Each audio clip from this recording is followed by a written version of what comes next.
മാതാപിതാക്കളുടെ പൊരുത്തം വാങ്ങുക എന്ന് പറയുന്നത് അള്ളാഹുവിൻ്റെ പൊരുത്തം കിട്ടാനുള്ള വഴിയാണെന്ന് ഹബീബ് റസൂലുള്ളാഹി സ്വല്ലല്ലാഹു അലൈഹി വസല്ലം. ജീവിച്ചിരിപ്പുള്ള മാതാപിതാക്കളുടെ പൊരുത്തവും വാങ്ങണം, മരിച്ചവരുടെ പൊരുത്തവും വാങ്ങണം. ആദ്യം മരണപ്പെട്ടവരെ കുറിച്ച് പറയാം. മരണപ്പെട്ട മാതാപിതാക്കളുടെ പൊരുത്തം വാങ്ങുക എന്ന് പറഞ്ഞാൽ എന്താ അതിൻ്റെ അർത്ഥം? ഒന്ന്, വല്ല അബദ്ധങ്ങളും നമ്മുടെ ഓർമ്മയിൽ അവരോടായി സംഭവിച്ചിട്ടുണ്ടെങ്കിൽ അവരുടെ ഖബറിൻ്റെ അടുത്ത് പോയിട്ട് സിയാറത്ത് ചെയ്തിട്ട് പൊരുത്തപ്പെടുന്ന അർത്ഥത്തിൽ അവർക്ക് വേണ്ടി ഒരുപാട് ഖൈറാത്ത് ചെയ്യണം, അവർക്ക് വേണ്ടി ദുആ ചെയ്യണം. അതൊക്കെ ഹദിയ ചെയ്ത് ദുആ ചെയ്ത് അള്ളാഹുവിനോട് നമ്മൾ ദുആർന്നാൽ ഒരു പക്ഷെ പൊരുത്തം കിട്ടാനുള്ള സാധ്യത ഉണ്ടെന്ന് ഇമാം നവവി റളിയല്ലാഹു അൻഹു പറയുന്നുണ്ട്. മാതാപിതാക്കളോട് എന്തെങ്കിലും സംഭവിച്ചു പോയാൽ അവരുടെ ഖബറിൻ്റെ അടുത്ത് പോയാൽ ഒരു പക്ഷെ നമുക്ക് പൊരുത്തം കിട്ടും. അതേസമയത്ത് ഉസ്താദുമാരോട് അദബ് സംഭവിച്ചാൽ ഖബറിൻ്റെ അടുത്തല്ല, എവിടെ പോയിട്ടും കാര്യമില്ല. അതുകൊണ്ട് അബദ്ധം സംഭവിക്കാതെ ശ്രദ്ധിക്കണം എന്ന് ഇടയിൽ ഓർമ്മപ്പെടുത്തുകയാണ്. മൂജിബു ദാരിസ്സലാം എന്ന ഗ്രന്ഥത്തിൽ ഇമാം നാസിർ റളിയല്ലാഹു അൻഹു അക്കാര്യം വിശദമായി പറയുന്നുണ്ട്. രണ്ടാമത്തത്, മാതാപിതാക്കളുടെ സുഹൃത്തുക്കൾ, അവരുടെ വഴി വന്ന കുടുംബങ്ങൾ. ഉദാഹരണത്തിന് ഇപ്പോൾ ഉപ്പൻ്റെ ജ്യേഷ്ഠൻ മൂത്താപ്പ, ഉമ്മയുടെ ജ്യേഷ്ഠത്തി മൂത്തമ്മ. ഈ ബന്ധം നമുക്ക് ഒറ്റ വഴിയേ ഉള്ളൂ. ഉപ്പ ഇല്ലെങ്കിൽ ആ ബന്ധമില്ലായിരുന്നു, ഉമ്മ ഇല്ലെങ്കിൽ ആ ബന്ധമില്ല. അതുകൊണ്ട് അവരുടെ നമ്മുടെ മാതാപിതാക്കളുടെ മരണത്തിന് ശേഷം ആ ബന്ധം തുടരണം. അത് നബി സല്ലല്ലാഹു അലൈഹി വസല്ലം പഠിപ്പിച്ചതാണ്. ആ ബന്ധം തുടരണം. ഇളയപ്പ മൂത്താപ്പന്മാരോടൊക്കെ ഭയങ്കര ബന്ധമായിരിക്കണം. ഉപ്പ ബഹുമാനിച്ച എല്ലാവരെയും ബഹുമാനിക്കണം, ഉപ്പ സ്നേഹിച്ച എല്ലാവരെയും സ്നേഹിക്കണം. പണ്ട് റമദാനിലൊക്കെ അവർ വന്നാൽ ഉമ്മ പ്രത്യേകം എല്ലാവർക്കും 10 രൂപ കൊടുക്കുന്നെങ്കിൽ അവർക്കൊരു 100 രൂപ കൊടുക്കുന്നത് ഈ മോള് കണ്ടിട്ടുണ്ട്. എന്നാൽ ആ ഉമ്മനോട് ബഹുമാന സ്നേഹം ഉണ്ടെങ്കിൽ അവർക്ക് ആ 100 കൊടുക്കണം. അതാണ് ആ പറഞ്ഞതിൻ്റെ അർത്ഥം. അത് ആ ഉപ്പൻ്റെ ഉമ്മൻ്റെ പൊരുത്തം കിട്ടാനുള്ള ഒരു വസീലയാണ്. മാതാപിതാക്കളുടെ പൊരുത്തം കിട്ടാതെ, ഇഷ്ടം കിട്ടാതെ ഒരു മനുഷ്യനും സ്വർഗത്തേക്ക് പോവില്ല, ഒരാളും പോവില്ല. അതേത് ഖാദി ഖുലാത്തായിട്ടും കാര്യമില്ല, ഏത് ആലിമുൽ അല്ലാമയായിട്ടും കാര്യമില്ല, എത്ര വലിയ ആബിദായിട്ടും കാര്യമില്ല. ഉപ്പൻ്റെ ഉമ്മൻ്റെ പൊരുത്തം വാങ്ങാതെ സ്വർഗം കിട്ടൂല.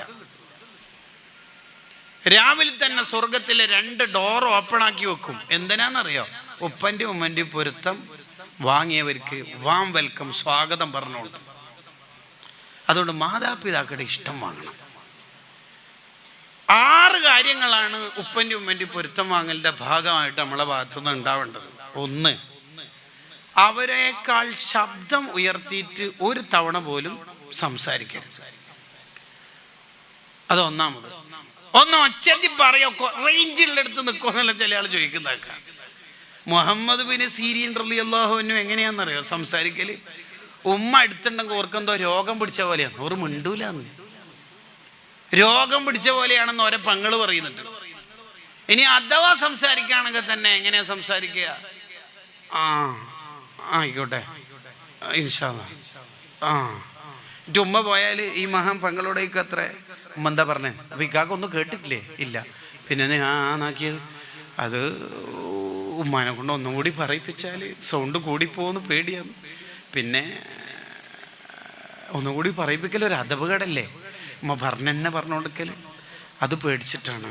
യാ റബ്ബേ. മുഹമ്മദ് ബിൻ സീരീൻ റളിയല്ലാഹു അൻഹു എന്ന് പറഞ്ഞാൽ ഹദീസ് പണ്ഡിതനാ. ലോകത്ത് സ്വപ്ന വ്യാഖ്യാനത്തിൽ ഓറെ കഴിഞ്ഞിട്ട് ആരെങ്കിലും ഒക്കെ ഉണ്ടാവുള്ളൂ. അത്രയും വലിയ പണ്ഡിതനാ. ഒരു ഉമ്മൻ്റെ അടുത്ത് രോഗിയെ പോലെ സംസാരിച്ചു എന്നാണ്. ബുഖാരി ഇമാമിന്റെ ഉസ്താദിനെ കുറിച്ച് ചരിത്രത്തിലുണ്ട്. ഉമ്മാന്റെ കൂടെ ഭക്ഷണം കഴിക്കാൻ ഇരിക്കൂല. എന്താ കാരണം എന്ന് വെച്ചാൽ പറയും, അത് ഉമ്മാൻ്റെ കൂടെ ഭക്ഷണം കഴിക്കാൻ ഇരുന്നാല് ഉമ്മ കഴിക്കണം എന്ന് വിചാരിച്ച് എന്തെങ്കിലും ഒരു സാധനം ഉണ്ടാവുമല്ലോ, ഓറഞ്ചിൻ്റെ ഒരു ചെറിയ കഷ്ണം, ആപ്പിളിൻ്റെ കഷ്ണം, അല്ലെങ്കിൽ ഒരു മത്സ്യം പൊരിച്ചത്, ഒക്കെ അത് ഉമ്മ കഴിക്കണം എന്ന് വിചാരിച്ചതാ. ഉമ്മാൻ്റെ ആഗ്രഹം അറിയാതെ ഞാൻ അത് എടുത്ത് തിന്നാൽ ഉമ്മ ആഗ്രഹിച്ച് ഞാൻ തിന്നലാവൂലേ, അദബ് എന്ന് പേടിച്ചിട്ട് ഞാൻ ശേഷം തിന്നോളാം. ഇതാ ഇന്നലകളിൽ ജീവിച്ച മഹത്തുക്കളുടെ ജീവിതം. കുട്ടികളെ, അതാണ് ഒന്നാമത്തത്. ഉമ്മയേക്കാൾ ശബ്ദം ഉയർത്തിയിട്ട് ജീവിതത്തിൽ ഒന്നും സംസാരിക്കരുത്. നല്ല പേടി വേണം, നമ്മളെ അമല് പൊളിഞ്ഞു. തമാശ കളിയല്ല. മാതാപിതാക്കളെ വിഷയത്തിൽ അല്ലാഹ് ഒരു കൺസെഷനും തരൂല. അതുകൊണ്ടാണ് അള്ളാഹ് ഇബാദത്ത് എന്ന് പറഞ്ഞ ഉടനെ തന്നെ അത് ആ വിഷയം അള്ളാഹ് പറയും. അനിഷ്കുർലി, എനിക്ക് നിങ്ങൾ നന്ദി ചെയ്തോളണം, എനിക്ക് മാത്രമല്ല വലിവാലിദേക്ക്, നിങ്ങളെ മാതാപിതാക്കൾ. അതിനാ ഒന്നിച്ചു പറയണത്. സക്കാത്ത് നിസ്കാരം എന്ന് പറയാൻ അറിയാറ്റ. വഖളാ റബ്ബുക അല്ലാ തഅബുദു ഇല്ലാ ഇയ്യാ, എനിക്ക് മാത്രമേ നിങ്ങൾ ഇബാദത്ത് എടുക്കാൻ പറ്റൂ. ശിർക്ക് ചെയ്യരുത് എന്നാ പറയണത്. തൊട്ട് ശേഷം എന്താ പറയണത്? വബിൽ വാലിദൈനി ഇഹ്സാനാ, മാതാപിതാക്കൾക്ക് ഗുണം ചെയ്യണം. ഈ ആയത്തിനെ വിശദീകരിച്ചുകൊണ്ട് ഇബ്നു അബ്ബാസ് റളിയല്ലാഹു അൻഹുമ പറയുന്നുണ്ട്, ഒന്നില്ലെങ്കിൽ മറ്റേത് അള്ളാഹ്ക്ക് ആവശ്യമില്ല എന്നാണ് ഇതിന്റെ അർത്ഥം. എന്താണ് ഇതിന്റെ ഗൗരവം? നമുക്ക് തോന്നുന്ന പോലെ ജീവിക്കലല്ല ഇസ്ലാം. ഇസ്ലാം പറഞ്ഞ അനുസരിച്ച് ജീവിക്കുമ്പോഴാ ഒരു മുസ്ലിം രൂപപ്പെടുക. മാതാപിതാക്കൾ നമ്മുടെ ഏറ്റവും വലിയവരായിരിക്കണം. നമ്മളെക്കാൾ അറിവ് കുറവായിരിക്കും, ഇബാദത്ത് കുറവായിരിക്കും. പക്ഷേ എന്തു പറഞ്ഞിട്ട് കാര്യമില്ല, നമ്മളെ സ്വർഗത്തിന്റെ ചാവി ഒരിടത്തുള്ളത്. സ്വർഗത്തിൽ എന്തെല്ലാം ഉള്ളതെന്ന് ചിലപ്പോൾ നമുക്കായിരിക്കും കൂടുതൽ അറിയാം. ചാവി ഓരോ കയ്യിലാണ് ഉള്ളത്. അതില്ലാണ്ട് ഉള്ളിലെത്തൂല. ഇത് പ്രധാനപ്പെട്ട കാര്യമാണ്. ബുഖാരി ഇമാമിന്റെയും ഇമാം മുസ്ലിം റളിയല്ലാഹു അൻഹുവിന്റെ ഒക്കെ ഉസ്താദുമാരിൽപ്പെട്ട വലിയൊരു ഹദീസ് പണ്ഡിതന്റെ ചരിത്രം ഹാഫിള് ഇബ്നുൽ ജൗസി തങ്ങൾ പറയുന്നുണ്ട്. ഓരോ ഉമ്മ വിളിച്ചത്ര, എന്തോ ഉമ്മാന്ന് വെച്ചിട്ട് ഉമ്മാൻ്റെ അടുത്ത് ഈ മഹാൻ പോയി ആവശ്യം നിർവഹിച്ചു കൊടുത്തു. തിരിച്ച് റൂമിലെത്തുമ്പോൾ മഹാൻ ചിന്തിച്ചു, ഞാൻ നേരത്തെ ഉമ്മാക്ക് ഉത്തരം കൊടുത്തപ്പോൾ എന്തേന്ന് വെച്ചത് കുറച്ച് സൗണ്ട് കൂടിപ്പോയില്ലേ, അല്ലാ ഞാനിപ്പോൾ എന്താ ചെയ്യാം, എൻ്റെ അമല് പൊളിഞ്ഞു പോകും. പേടിച്ചു. ഉടനെ ആ മഹാൻ ടൗണിൽ പോയിട്ട് 2 വില പിടിപ്പുള്ള അടിമകളെ വാങ്ങിയിട്ട് ഇതൊക്കെ ചൊല്ലി മോചിപ്പിച്ചു. എന്നിട്ട് അള്ളാഹിനോട് ദുആയിരുന്നു, ആ നേരത്തെ സൗണ്ട് കൂടി പോയതിൻ്റെ പകരമായിട്ട് ഞാൻ 2 അടിമകളെ വാങ്ങി മോചിപ്പിച്ചിട്ടുണ്ട്, പൊരുത്തപ്പെടണേ അല്ലാ. യാ റബ്ബ്, നമ്മളെങ്ങനെ ഉപ്പാൻ്റെ ഉമ്മാൻ്റെ മുമ്പിൽ ജീവിക്കേണ്ടതെന്ന് പഠിപ്പിച്ചു തരികയാണ് മഹാന്മാർ. അതാ മഹത്തുക്കളുടെ ജീവിതം എന്ന് പറഞ്ഞാൽ. ലോകത്തെ ഏത് മഹാന്റെ ചരിത്രം എടുത്തു നോക്കിയാലും നമുക്ക് ഈ കഥ പറ്റും. എന്ത്? അവരുടെ ഒക്കെ ജീവിതത്തിന്റെ വിജയത്തിന്റെ അടിസ്ഥാന കാരണം ഉപ്പ ഉമ്മ എന്നുള്ളതാണ്. നമ്മൾ വലിയ സംഘടനക്കാരനായി, ഭയങ്കര സാന്ത്വന പ്രവർത്തകനായി, അല്ലെങ്കിൽ ഇബാദത്തുള്ള ആളായി, സിയാറത്തിന്റെ ആളായി, അല്ലെങ്കിൽ വേറെന്തെങ്കിലും ഹൈറാത്തിന്റെ ആളായി, ഉപ്പക്കും ഉമ്മക്കും നമ്മളെ കിട്ടുന്നില്ല. പോയി, ജീവിതം പോയി, തീർന്നു ജീവിതം. ബാക്കിയുള്ള പോലല്ലേ, ഞാൻ ആവർത്തിച്ചു പറയുന്നത്, ബാക്കിയുള്ള തെറ്റൊക്കെ തെറ്റിന്റെ ശിക്ഷ പോസ്റ്റ് പോണ്ടാണ്, ആഖിറത്തിലേക്കാണ്. ഇത് പ്രീപോണ്ട് ഇവിടുന്ന് തന്നെ കിട്ടും. അല്ലാഹ് ആ വിഷയത്തിൽ ഒരു കൺസെഷനും കാണിക്കൂല. അത് ഇവിടുന്ന് തന്നെ കിട്ടിത്തുടങ്ങും. ഹാക്കിം ഇമാമിന്റെ മുസ്തദറക്കിൽ ഉദ്ധരിക്കുന്ന ഹദീസിൽ കാണാം, മാതാപിതാക്കളെ വിഷമിപ്പിച്ചിന അതിന്റെ ഫസ്റ്റ് ഡോസ് ഇവിടുന്ന് തന്നെ കിട്ടിത്തുടങ്ങും. വലനുദീകന്നഹും മിനൽ അദാബിൽ അദ്ന, ചെറുത് ഇവിടുന്ന് തന്നെ കിട്ടും. ദൂനൽ അദാബിൽ അക്ബർ, വലുത് വേറെ വരും. ബാക്കി പോലെയല്ല, അത് ഇവിടുന്ന്, അത് അസിലല്ലേ. അവരില്ലെങ്കിൽ നമ്മൾ ഉണ്ട് ഈ ലോകത്ത്. 20 എല്ല് ഒന്നിച്ച് പൊട്ടുന്ന വേദനയാണ് ഒരു പ്രസവം നടക്കുന്ന സമയത്ത് ഉണ്ടാവുക. ആ സമയത്ത് നമ്മൾ ഇത്രയും വേദന അനുഭവിച്ചിട്ട് ഉമ്മ ആ ഒരു സന്തോഷിച്ചിട്ടുണ്ടായപ്പോൾ എന്ന് വെച്ചാൽ നമ്മൾ ആ ചിരി കണ്ടപ്പോഴാണ്, കുറച്ച് ചിരിക്കാനൊക്കെ തുടങ്ങിയപ്പോൾ എൻ്റെ മോന് വലുതായാൽ എന്നുള്ള പ്രതീക്ഷയില്ല. എന്നിട്ട് കുറച്ച് ഫേസ്ബുക്കും ട്വിറ്ററെല്ലാം പഠിക്കുമ്പോഴേക്ക് ഉമ്മാക്ക് എന്താ ഇവിടെ കാര്യം, ഉമ്മ എന്തിനാ എൻ്റെ കാര്യം നോക്കേണ്ടത് എന്ന് ലിബറലായാൽ ഇന്ന അള്ള വെറുതെ വിടുവോടാ? വെറുതെ വിടുവോ? എന്തുണ്ടായിട്ട് എന്താ വേണ്ടത്? അതുകൊണ്ട് ആദ്യം ഉപ്പാൻ്റെ ഉമ്മാൻ്റെ പൊരുത്തം വാങ്ങണം. ഉപ്പ നമ്മളെ വല്ലാണ്ടൊന്നും സംസാരിക്കുകയും ചെയ്യില്ല, പാവം. പക്ഷെ ആ കണ്ണെന്ന് ഒരു തുള്ളി കണ്ണീര് വീഴണ്ട. ഉപ്പാൻ്റെ ഉമ്മാൻ്റെ കണ്ണിൽ വെള്ളം നിറഞ്ഞാൽ മതി, നരകം ഷുവറാക്കാം. 70,000 മലക്കൾ നമുക്കെതിരെ ദ്വാരക്കും. കൊടുങ്കാറ്റായിരിക്കും, ടെമ്പസ്റ്റ് ആയിരിക്കും, കൊടുങ്കാറ്റ്. പിന്നെ നമുക്ക് പിടിച്ചെടുക്കാൻ കഴിയില്ല. ഉപ്പാൻ്റെ ഉമ്മാൻ്റെ കണ്ണെന്ന് ഒരു തുള്ളി വീഴണ്ട, ആ വെള്ളം നിറഞ്ഞാൽ മതി. നമ്മളെ ജീവിതം ദുനിയാവും ആഖിറവും ബാത്തിലായി പോകും. എന്തിബാത്ത് ഉണ്ടായിട്ട് എന്താ കാര്യം? സ്വതക്കയുടെ വിഷയത്തിലും നോമ്പിന്റെ വിഷയത്തിലും ഭയങ്കര സംഭവമായിരുന്നില്ലേ? അൽഖമർ റളിയല്ലാഹു അൻഹു എന്ന സ്വഹാബി മരിക്കണ സമയത്ത് ദിക്റെല്ലാം കഴിയാത്ത എന്തായിരുന്നു? കല്യാണം കഴിച്ചപ്പോൾ മോസ്റ്റ് ഇമ്പോർട്ടൻ്റ് ആർക്ക് കൊടുത്തുപോയി? ഭാര്യക്ക് കൊടുത്തുപോയി. ഉമ്മ ചെറുതായി പോയി, ഉമ്മക്ക് വിഷമായി. എന്തെല്ലാം ഇബാദത്ത് ഉണ്ടായിരുന്നു. മരിക്കണ സമയത്ത് പിടിച്ചു കെട്ടി നാവ്, അള്ളാഹ് പിന്നെ മിണ്ടാൻ വിടുന്നില്ല. ഇമാം സുയൂത്തി റളിയല്ലാഹു അൻഹു പറയുന്നുണ്ട്, ഒരാളുടെ ആഖിബത്ത് ചീത്തയായി പോകുന്നത് 4 കാരണത്താലാ. അതിൽ ഒന്നാമത്തെ എന്താണെന്നറിയാം? ഉപ്പാനും ഉമ്മാനും വിഷമിപ്പിച്ചാൽ. തീർന്നു, നമ്മളെ ജീവിതം തീരും. ഈമാൻ തന്നെ തരൂല, പിന്നെ ആഖിബത്ത് ചീത്തയായി പോകും. അള്ളാഹു കാത്ത് രക്ഷിക്കട്ടെ. നല്ല ശ്രദ്ധിക്കണം ഈ വിഷയം, പലരും ശ്രദ്ധിക്കാറില്ല. നാട്ടിൽ ഭയങ്കര സംഭവം. ഉമ്മാക്ക് പിന്നെ ഓനൊന്നിനും കിട്ടൂല. ഉമ്മാൻ്റെ അടുത്ത് പോകുമ്പോൾ എൻ്റെ തനി സ്വഭാവം പുറത്തേക്ക് വരും. നാട്ടുകാരടുത്ത് ഭയങ്കര സജീവൻ തന്നെ, പ്രളയ ഭൂമിയിലുണ്ട്, സജീവൻ തന്നെ, മയ്യത്തിനെടുക്കുന്നിടത്തുണ്ട്, കൊറോണയുടെ വിഷയത്തിൽ ഹോസ്പിറ്റലിൽ എല്ലാം നല്ല തന്നെ ഒക്കെ വേണം. പക്ഷേ അസില് വിട്ടിട്ട് കളിക്കാൻ പാടില്ല. ഉപ്പക്കും ഉമ്മക്കും നമ്മളെ കിട്ടുന്നില്ലെങ്കിൽ പിന്നെ എന്തിനാ ഈ ഭൂമിയിൽ നമ്മൾ ജീവിക്കണത്? രണ്ടാമത്തത് ഉപ്പാൻ്റെ ഉമ്മാൻ്റെ പൊരുത്തം എന്ന് പറഞ്ഞാൽ, രണ്ടാമത്തത് നമ്മൾ ജീവിതത്തിൽ ചെയ്ത, ഉപ്പാക്കും ഉമ്മാക്കും ജീവിതത്തിൽ ചെയ്തു കൊടുത്ത ഒരനുഗ്രഹം പോലും അങ്ങോട്ട് എടുത്തു പറയാൻ പാടില്ല. ഓ, എന്തൊരു സൗന്ദര്യമുള്ള മതം നമ്മളെ മതം. ഉപ്പാനോടും ഉമ്മാനോടും ജീവിതത്തിൽ ഒരു വട്ടം പോലും എടുത്തു പറയരുത്. എന്ത്, ഞാനെല്ലാം മിന്നാന്ന് 5000 രൂപ അക്കൗണ്ടിൽ ഇട്ടെന്ന്, ഇതെന്താ പൈസ പറിക്കുന്നുണ്ടാന്ന്. അയ്യടാ, ഈ 5000 എന്ന് പറയാൻ പഠിച്ചത് ആ അമ്മിനിപ്പാല് കുടിച്ചിട്ടാ. അവിടുന്നാണ് അതിൻ്റെ പല്ല് മുളച്ചത്, നാവ് നീണ്ടത്. 5000 ആക്കുമ്പോക്ക് നീ സംഭവമായി. എത്ര 5000 കൊണ്ടാടാ നിന്നെ ഈ ഡിഗ്രി ലെവലിലേക്ക് എത്തിച്ചത്.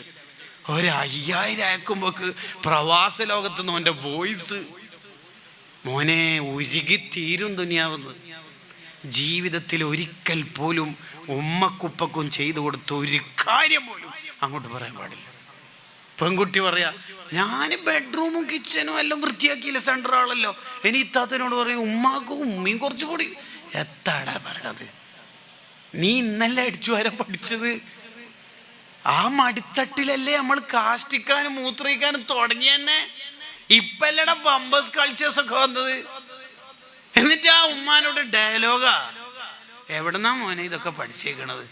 അദബുകേടാണ്, അദബുകേടാണ് ഇതൊക്കെ.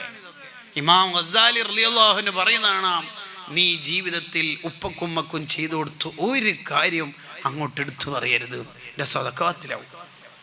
സാധാ സ്വതക്ക എന്നെ എടുത്തു പറഞ്ഞാൽ ബാത്തിലാവും, ശരിയാണ്. പക്ഷെ ഉപ്പാനോടും ഉമ്മാനോടും സ്വതക്കയോ ഹൈറാത്തുകളോ എടുത്തു പറഞ്ഞാൽ സ്വതക്ക ബാത്തിലാവുന്ന മാത്രമല്ല, അത് അദബുകേടായിട്ട് സംഭവിക്കുകയും ചെയ്യും. അത് നമ്മളെ ജീവിതത്തിൽ സൈഡ് എഫക്റ്റ് ആയിട്ട് പലതും ഉണ്ടാവും. അതേസമയത്ത് ഉപ്പാക്കും ഉമ്മാക്കും മക്കളോട് അത് പറയാ, ആ സ്വതക്ക് ബാത്തിലാവും ചെയ്യില്ല. ഉപ്പാക്കും ഉമ്മാക്കും പറയാ, എന്ത്, എടാ നിന്റെ ആ +1 പരീക്ഷാ ഫീസ് അടക്കാൻ കഴിയാത്ത ആ ഘട്ടത്തിൽ എൻ്റെ ഉപ്പ എന്താ, നീ ഇപ്പൊ ഉപ്പാക്ക് 2 ഗുളിക വാങ്ങി കൊടുക്കുമ്പോൾ ഡയലോഗ് ഇളക്കിയില്ലേ, ഇങ്ങോട്ട് പാടാ, നിന്റെ ആ ഫീസ് അടക്കാൻ കഴിയാത്തോണ്ട് അന്ന് ഉപ്പ നൈറ്റ് ഡ്യൂട്ടി എടുത്തിട്ടാണ് പൈസ ഉണ്ടാക്കിയത്, എന്നിട്ട് അതിൻ്റെ പരീക്ഷാ ഫീസ് അടിച്ചത്. നിന്റെ ഇപ്പോഴത്തെ ഡയലോഗ് എന്താടാ പറഞ്ഞത് എന്ന് ഉമ്മക്ക് പറഞ്ഞാൽ ആ സ്വതക്ക ബാത്തിലാവൂല. പറയാം, ഉപ്പക്കുമ്മക്ക് അത്രയും അർഹത അല്ലാഹു കൊടുത്തിട്ടുണ്ട്, ആ സ്വതക്ക ബാത്തിലാവൂല. മക്കളെ, എൻ്റെ പൊന്നു ഹബീബ്മാരെ, പ്രിയപ്പെട്ട പെൺകിടാങ്ങളെ, നിങ്ങൾ ഒരു കാലത്തും ഉപ്പക്കും ഉമ്മക്കും ചെയ്തു കൊടുത്ത ഒരു കാര്യം അങ്ങോട്ട് പറയരുത്. ഭർത്താവിനോടും പറയരുത്, ഭാര്യയോടും പറയരുത്. ഉപ്പാക്കും ഉമ്മാക്കും കൊടുത്തല്ല ഭാര്യമാരോട് പറയുന്ന കുറെ പെൺകൂസന്മാരുണ്ട്. എന്തൊരു കഥ എന്ന് പറയേണ്ടത്, എന്ത് കഥ. ഉമ്മനോട് വിളിച്ചു പറയും, ഞാൻ ഓളെ അക്കൗണ്ടിൽ ക്യാഷ് ഇട്ടിട്ടുണ്ട്, ഓൾ അതിന് 2000 തരും. അയ്യ, എന്ത് വൃത്തിയേടാ അത്. ഉമ്മക്ക് കൊടുത്തിട്ട് കൊടുപ്പിക്കണം. അയ്യേ, ഇതൊരു വൃത്തികേടായി പറയണത്. ഉമ്മക്കാ കൂടുതൽ പ്രാധാന്യം, ഭാര്യക്ക് ഭാര്യൻ്റെതായ പ്രാധാന്യമുണ്ട്. അതാ ലോകത്ത് നമ്മൾ പഠിക്കണം. ഉമ്മ നല്ല സ്നേഹിക്കണം. മൂന്നാമത്തത് എന്തേ, അവരോട് ഗുണം ചെയ്യാന്ന് പറഞ്ഞാൽ മൂന്നാമത്തത് എന്താ, 1 അവരെക്കാൾ ശബ്ദം ഉയർത്തരുത്. 2 അവർക്ക് ചെയ്തു കൊടുത്ത ഒരനുഗ്രഹവും നമ്മൾ എടുത്തു പറയാൻ പാടില്ല. മൂന്നാമത്തത്, അവർക്ക് വേണ്ടി എപ്പോഴും നമ്മൾ ദുആ ചെയ്യണം. മാതാപിതാക്കൾക്ക് ദുആ ചെയ്യാത്തവരുടെ ജീവിതം ദാരിദ്ര്യത്തിലെത്തിപ്പോകുമെന്ന് ഇമാമിങ്ങൾ പറയുന്നത് കാണാം. അവരുടെ ജീവിതത്തിൽ ഒരു ബറക്കത്തും ഉണ്ടാവില്ല. എല്ലാ നിസ്കാരശേഷവും എൻ്റെ ഉമ്മക്ക് ഉപ്പക്ക് ദുആ ചെയ്യാറുണ്ടെന്ന് മഹാന്മാരായ അബൂ ഹനീഫ റളിയല്ലാഹു അൻഹുവിനെ പോലുള്ള മഹാന്മാർ പറയുന്നുണ്ട്. എല്ലാ നിസ്കാരശേഷവും നമ്മൾ ദുആ ചെയ്യണം. അവരില്ലെങ്കിൽ നമ്മുടെ ജീവിതം തന്നെ ഇല്ലല്ലോ. നമ്മൾ വെറുതെ ആലോചിച്ച് നോക്കി, നമ്മളിപ്പോൾ ഇന്ന് ടോയ്ലറ്റിൽ പോയാൽ ഇടത്തേക്ക് കൊണ്ടാണല്ലോ നജസ് തൊടേണ്ടി വന്നാൽ വെള്ളം വലത്തേക്ക് കൊണ്ടൊക്കെ അടിച്ചാൽ പോലും അല്ലേ കാഷ്ടവും മൂത്രമൊക്കെ ടച്ച് ചെയ്യേണ്ടി വന്ന ഇടത്തേക്ക് കൊണ്ടേ തൊടുള്ളൂ. നമ്മളെ കാഷ്ടവും മൂത്രവും വലത്തേക്ക് കൊണ്ട് തൊട്ട ഒരു മനുഷ്യൻ ഈ ഭൂമിയിൽ ഉണ്ടായിട്ടുണ്ടെങ്കിൽ അത് ഉമ്മയിരിക്കും. ഉമ്മാക്കെന്ത് വലത്തേക്ക്, ഉമ്മാക്കെന്ത് അടുത്തേക്ക്. പാവം പച്ച സാധു, അവർക്ക് സ്വർഗം കൊടുക്കണേ റഹ്മാനെ. നിങ്ങൾ ചിന്തിച്ചു നോക്കി, യൂട്യൂബിൽ കയറിയിട്ട് ഉമ്മാനെ കുറിച്ചിട്ടുള്ള വയല് കേട്ടിട്ട് കരീനേക്കാൾ ബുദ്ധി എന്താ നല്ലതെന്നറിയാം? ഉമ്മ ഉള്ള കാലത്ത് ചിരിപ്പിക്കലാണ്. മരിച്ചിട്ട് കുറേ ടെൻഷനാകുന്നതിനേക്കാൾ നല്ലത് അൽഹിഖുഹുമാ കമാ അബ്കൈതഹുമാ. ഹദീസിൽ കാണാം, ഒരു സ്വഹാബി വന്നിട്ട് നബി സല്ലല്ലാഹു അലൈഹി വസല്ലം ഞങ്ങളോട് പറഞ്ഞ്, ഞാനും തങ്ങളൊന്നിച്ച് ഹിജറക്കും ബൈഅത്തിനൊക്കെ ആയിട്ട് വന്നതാ, സമരത്തിനും ഹിജറൊക്കെ ആയിട്ട്. എൻ്റെ വേർപാടിൽ വഹുമാ യബ്കാൻ, എൻ്റെ ഉപ്പിയമ്മയും കരയാണ്. അപ്പോൾ തങ്ങൾ പറഞ്ഞ് സെക്ടർ മീറ്റിങ്ങും ഡിവിഷൻ മീറ്റിംഗല്ല, പിന്നെ ആദ്യം ഉമ്മാക്ക് ഗുളിക വാങ്ങിക്കൊടുത്തിട്ട് വാ.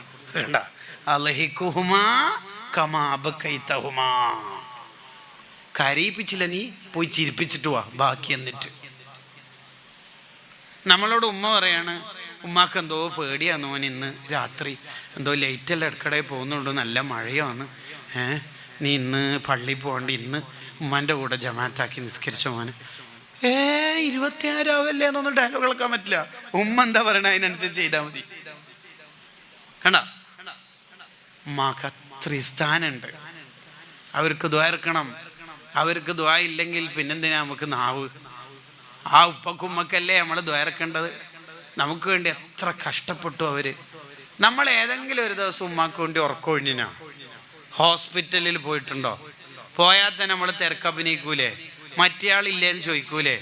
8 മക്കളെ ഒരു വിഷമവും ഇല്ലാണ്ട് ഉമ്മ പോറ്റിയിട്ടുണ്ടെങ്കിലും ഒറ്റ ഉമ്മാന് ഈ 8 മക്കൾക്ക് പോറ്റാൻ കഴിയണില്ലല്ലോ. ഗൾഫിൽ നിന്ന് വിളിച്ചു പറയും പെങ്ങളോട്, അടന്നെ താമസിപ്പിച്ചോ, പൈസ എന്താന്ന് വെച്ചാൽ അച്ചരാ. പിന്നെ നമ്മളെ വീട്ടിലാകുമ്പോൾ ഓക്ക് തീരി പിടിക്കൂലോ. എന്തിനാടാ ഈ പെൺകൂസനായി ജീവിക്കണത്? അങ്ങനെ ഉണ്ടാവുമല്ലോ ചില ആൾക്കാർ. ചില ആൾക്കാർ ഈ കല്യാണമൊക്കെ കഴിഞ്ഞാൽ ഈ പെൺകുട്ടികൾ, നമ്മുടെ നാട്ടിലെ താമസം പെൺകുട്ടികളെ വീട്ടിൽ തന്നെയല്ലേ കല്യാണം കഴിഞ്ഞാൽ. ഇവള് ഭയങ്കര മൂഡ് ഓഫിലോ. എന്താ കല്യാണം കഴിച്ചിട്ടും എന്താണ് എനിക്കൊരു മൂഡ് ഓഫ് എന്ന് വെച്ചാൽ പറയല് മിസ്സിങ്. ആരെ? ഹസ്സിൻ്റെ മിസ്സിങ്. അതാ കാരണം. എപ്പം വാട്സപ്പിൽ തന്നെ ആയിരിക്കും. ഉമ്മാക്കുപ്പാക്ക് എന്തിനും കിട്ടോ? ഇല്ല, കിട്ടൂല. എന്നിട്ട് പിന്നെ ഒരു പോക്കുണ്ട് ഓള്. അപ്പോൾ ഉപ്പാനോട് ഉമ്മ വിഷയാവതരണം നടത്തുന്ന ഒരു കോലമുണ്ട്. എന്തേ അവള് പോക്കായി പോലും ഫൗസിയ, എന്തേ ഓറെടുത്താ പോകുന്നു പുതിയാപ്പിള. പോയിക്കോട്ട്, സന്തോഷം തന്നെ. അങ്ങനെ പോകും. അങ്ങനെ പോയി. പിന്നെ എല്ലാ ദിവസവും അസറസ്കാരം കഴിഞ്ഞിട്ട് ഈ ഉമ്മ വന്നിട്ട് ചോദിക്കുന്ന ഒരു ചോദ്യമുണ്ട് ഉമ്മ ഭാര്യനോട്. ഉപ്പ വന്നിട്ട് ചോദിക്കും ഉമ്മാനോട്, എന്ത് ഓള് വിളിച്ചിനാണ്, വിളിക്കോ? ചില പ്രവാസികൾക്കൊരു അസുഖമുണ്ട്, ഭാര്യനെ ഭയങ്കരമായിട്ട് വിളിക്കും. എന്നിട്ട് ലാസ്റ്റ് എല്ലു കഴിഞ്ഞിട്ട് എന്താക്കും? ഉമ്മില്ലേ ഒന്ന് കൊടുക്കോ, ഉറങ്ങീനാ? ശരി. ഈ നട്ടപ്പായരാക്ക് ഉമ്മ എന്തായാലും ഉറങ്ങുമല്ല. ഓറ് വിളിക്കൽ ഓരോ ജോലിയും കഴിഞ്ഞിട്ടല്ലേ. ഉമ്മാനെ മാത്രം വിളിക്കാൻ സമയം കണ്ടെത്തണം പ്രവാസി സുഹൃത്തുക്കളെ. ഉമ്മാനെ മാത്രം. അതൊരു പരിഗണനയാണ്. അത് നിങ്ങൾക്ക് മഹബത്തുണ്ട് എന്നുള്ളതിൻ്റെ അടയാളമാണ്. ഉമ്മാക്ക് മാത്രമുള്ളൊരു കോള്. എല്ലാ കിന്നാരും കഴിഞ്ഞിട്ടല്ല ഉമ്മാനോട് സംസാരിക്കേണ്ടത്. നിന്റെ ഭാര്യനെ നീ ഇന്നലെ കണ്ടതാ.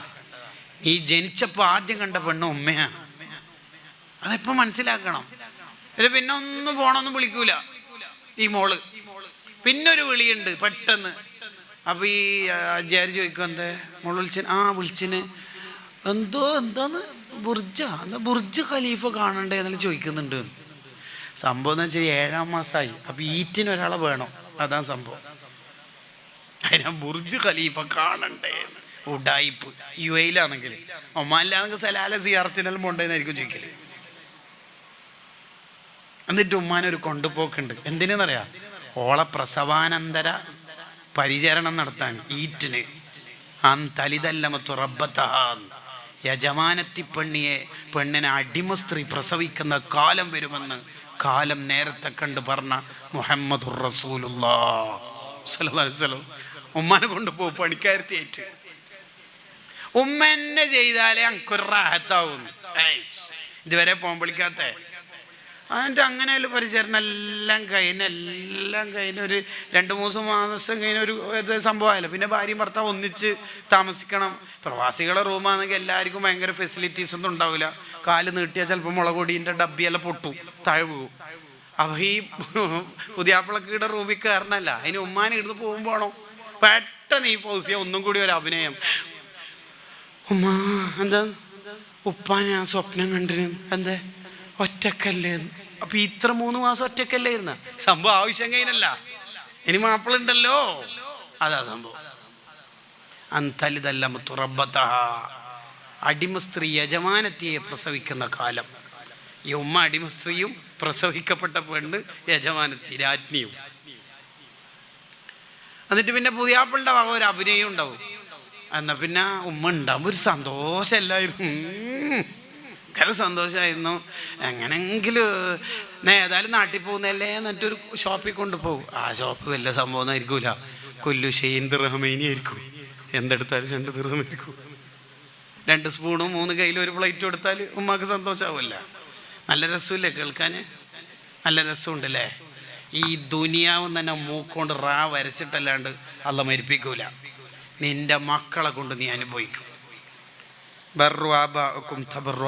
എന്ന ഇസ്ലാമിൻ്റെ കൺസെപ്റ്റ്.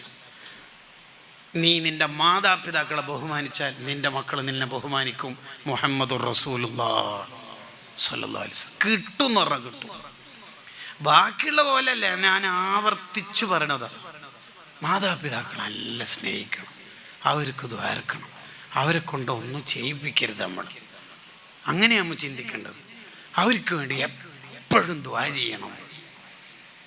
മഹാന്മാരുടെ ചരിത്രത്തിലുണ്ട്, ഈ ഭക്ഷണം ഉമ്മാക്ക് എന്തെങ്കിലും ആയിപ്പോവോ, തിന്നാൻ പ്രയാസമാവോ എന്ന് പേടിച്ചിട്ട് അവർ കടിച്ചിട്ട് ചവച്ചരച്ചിട്ടൊക്കെ ഫുഡ് കൊടുത്തവരുണ്ട്. അബൂ യസീദുൽ ബിസ്സാമി റളിയല്ലാഹുവിന്റെ ചരിത്രത്തിൽ എത്ര വരെ ഉണ്ടെന്നറിയോ? ഉമ്മാക്ക് കൊണ്ടു കൊടുത്ത വെള്ളത്തിൻ്റെ പാത്രം ഈ കുടം പിടിച്ചതിൻ്റെ കാരണം കൊണ്ട് തണുപ്പുകൊണ്ട് കൈ മുറിവായിന്ന, അത്രയും നേരം ഇങ്ങനെ കൈ പിടിച്ച് ഉമ്മാൻ്റെ ഉറക്ക് പ്രയാസപ്പെടുത്താതെ നിന്നു. അതിന് അന്നത്തെ കാലത്ത് ഉമ്മമാരും മക്കൾക്ക് കൂലി കിട്ടാൻ വേണ്ടിയിട്ട് എന്ത് ചെയ്യും? മക്കൾ വന്നാൽ ഉമ്മാൻ്റെ പെർമിഷൻ ഇല്ലാണ്ട് ഉള്ളിൽ കയറൂല എന്ന് കണ്ടാൽ ഉമ്മ നിസ്കാരം കുറച്ച് ദീർഘിപ്പിക്കും, എൻ്റെ മോനിക്ക് കൂലി കൂടുതൽ കിട്ടട്ടെ. ഇത് നമ്മൾ ഉമ്മ നിസ്കരിക്കുമ്പോൾ നമ്മൾ കോളിംഗ് ബെല്ലടിച്ചാൽ എത്ര സാമ്യയുടെ മനുഷ്യമായ ഏതെല്ലാം ഭാഷ. മോനെ, നിന്റെ ജീവിതം തകരുന്ന ഒരു വാക്കും നമ്മൾ പറയാൻ പാടില്ല. അബൂ ഹുറൈറ റളിയല്ലാഹു അൻഹു എപ്പം വീട്ടിൽ കയറുമ്പോഴും ഉമ്മനോട് സലാം പറഞ്ഞ് ഉമ്മക്ക് ദുആ ചെയ്യാതെ വീട്ടിലേക്ക് കയറാറില്ല. അവസാനം ഉമ്മാക്ക് കാഴ്ച നഷ്ടപ്പെട്ടപ്പോൾ അബൂ ഹുറൈറ റളിയല്ലാഹു അൻഹു ഉമ്മായെ താങ്ങിയെടുത്തിട്ട് ടോയ്ലറ്റിക്ക് കൊണ്ടുപോകും. ഉമ്മക്ക് വേണ്ടതെല്ലാം ചെയ്തു കൊടുക്കും. ഉമ്മാക്ക് മുടി വാരിക്കൊടുത്ത് ഉമ്മായുടെ തലയിൽ ചൊറിച്ചിൽ വരുമ്പോൾ പേനൊക്കെ എടുത്തു കൊടുക്കുന്ന ഒരു ശൈലിയാണ് സയ്യിദുനാ അബൂ ഹുറൈറ റളിയല്ലാഹു അൻഹു. അബൂ ഹുറൈറ തങ്ങൾക്ക് ഇബാദത്തിന് വല്ല കുറവുണ്ടോ? നബി തങ്ങളുടെ ഇരുത്തത്തിലും നടത്തത്തിലും വിജയത്തിലും മുന്നേറ്റത്തിലും യാത്രയിലും കൂടെ നടന്ന സ്വഹാബിയല്ലേ. കേട്ട ഹദീസ് മുഴുവനും രാത്രി ആവർത്തിച്ച് പാരായണം ചെയ്യുന്ന മഹാനല്ലേ. ലോകത്തെ ഹദീസ് പണ്ഡിതരിൽ ഏറ്റവും മെമ്മറിയുള്ള മഹാനല്ലേ.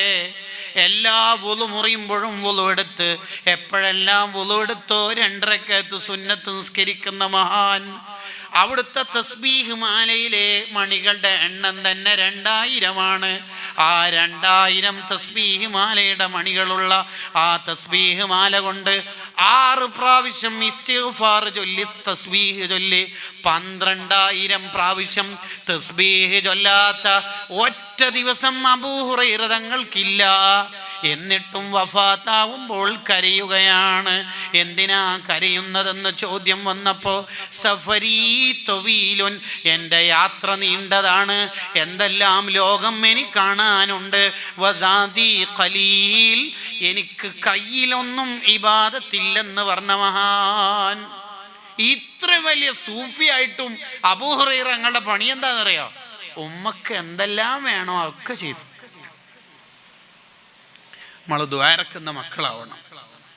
ഞാനിപ്പോൾ നിങ്ങളോട് വെറുതെ ചോദിക്കണം, നിങ്ങൾ കൈയൊന്നും ഉയർത്തണ്ട. ഇന്ന് എത്ര ആൾ ഉപ്പാക്കും ഉമ്മാക്കും ദ്വാരുന്നതിനെന്ന് ചോദിച്ചാൽ നമ്മൾ എത്ര ആളുണ്ടാവും? അതുകൊണ്ട് നമ്മൾ ഉപ്പക്കും ഉമ്മയ്ക്ക് എപ്പോഴും ദ്വാ ചെയ്യണം. അള്ളാഹു അവരുടെ ഖബർ സ്വർഗാക്കട്ടെ. ജീവിച്ചിരിപ്പുള്ളവർക്ക് അള്ളാഹു ആഫിയത്തുള്ള ദീർഘായുസ് കൊടുക്കട്ടെ.